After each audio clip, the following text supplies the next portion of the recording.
أعوذ بالله من الشيطان الرجيم. بسم الله الرحمن الرحيم. عما يتساءلون عن النبأ العظيم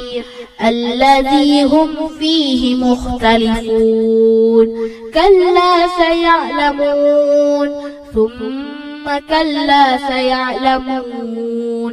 ألم نجعل الأرض مهادا والجبال أوتادا وخلقناكم أزواجا وجعلنا نومكم سباتا وجعلنا الليل لباسا وجعلنا النهار معاشا وبنينا فوقكم سبعا شدادا وجعلنا سراجا وهاجا وأنزلنا من المعصرات ماء ثجاجا لنخرج به حبا ونباتا وجنات ألفافا إن يوم الفصل كان ميقاتا يوم ينفخ في الصور فتأتون أفواجا وفتحت السماء فكانت أبوابا وسيرت الجبال فكانت سرابا إن جهنم كانت مرصادا للطاغين مآبا لابثين فيها أحقابا لا يذوقون فيها بردا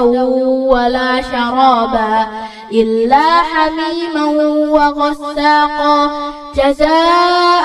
وفاقا إنهم كانوا لا يرجون حسابا وكذبوا بآياتنا كذابا وكل شيء أحصيناه كتابا فذوقوا فلن نزيدكم إلا عذابا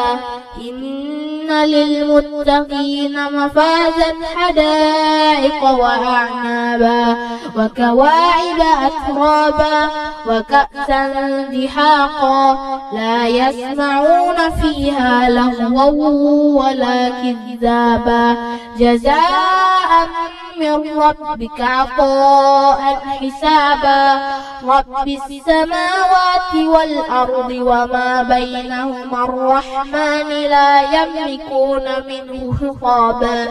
يوم يقوم الروح والملائكة صفا لا يتكلمون إلا من أذن له الرحمن وقال صوابا ذلك اليوم الحق فمن